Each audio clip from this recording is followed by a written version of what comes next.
Hi hello வணக்கம் and welcome to 70mm channel. So இன்னைக்கு இந்த வீடியோவில் நம்ம பார்க்க போகிற இன்ட்ரெஸ்டிங்கான ஒரு காசிப் என்னன்னு பார்த்தீங்கன்னா, விபச்சார வழக்கில் சிக்கியிருக்காரு மாதவன் பட நடிகை.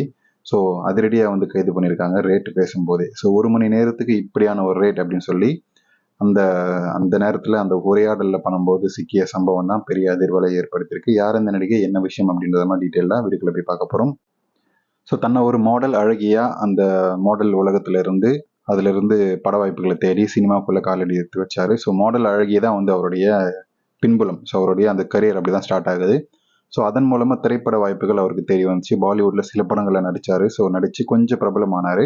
ஸோ அந்த பிரபலத்தை வச்சு இவர் அந்த காஸ்டிங் டைரக்டர் அப்படின்ற ஒரு போஸ்டிங்கை வந்து வாங்கினார். நடிகை ப்ளஸ் காஸ்டிங் டைரக்டர்.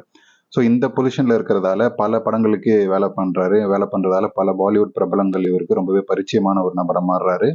ஸோ இதனிடையே இவர் நடிகர் மாதவனோடு இணைஞ்சு ஒரு படத்தில் வந்து நடிச்சிட்டு வர்றாரு இப்போ. ஸோ இப்படியான நேரத்தில் இந்த வழக்கில் வந்து கைது செய்யப்பட்டிருக்காரு. ஸோ அதாவது 2 பெண்களை விபச்சாரத்துக்கு அனுப்பியது ஆதாரத்துடன் வந்து நிரூபிக்கப்பட்டிருக்கு. ஸோ இந்த நிலையில போலீசார் இவரை அது ரெடியாக கைது வந்து பண்ணியிருக்காங்க. ஸோ விசாரணைக்கு அப்புறம் இதில் தள்ளப்பட்ட அந்த 2 பெண்கள் போலீசார் வந்து மீட்டு மறுவாழ்வு மையத்தில் வந்து ஒப்படைச்சிருக்கிறாங்க.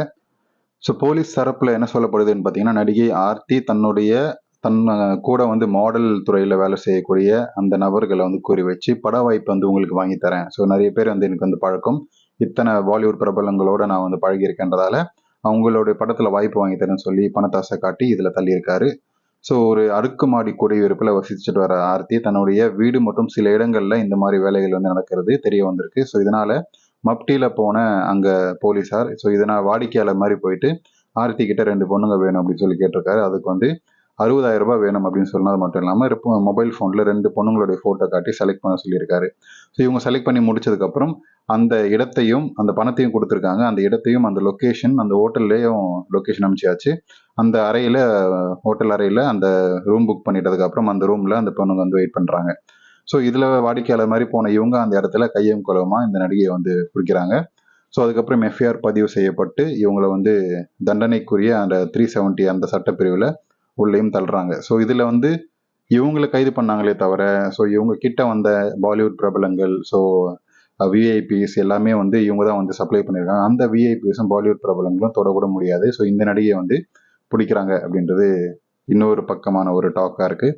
ஸோ தப்பு செஞ்சால் 2 பேருமே தானே செய்கிறாங்க, 2 பேருமே தானே அரெஸ்ட் பண்ணணும். ஸோ யார் பண்ணாங்க அப்படின்றது லிஸ்ட்டும் இருக்குது. ஆனால் அந்த விவிஐபிஸ் எல்லாமே வந்து தொட முடியாது அப்படின்றதுக்காக இவங்களை மட்டும் அரெஸ்ட் பண்ணியிருக்காங்க இப்போதைய சுச்சுவேஷனில். ஸோ இதை பற்றி நீங்கள் என்ன நினைக்கிறீங்க அப்படின்றத கமெண்ட் செக்ஷனில் மறக்காமல் சொல்லுங்கள். வீடியோ பிடிச்சிருந்தா லைக் பண்ணுங்கள், ஷேர் பண்ணுங்கள், சப்ஸ்கிரைப் பண்ணுங்கள்.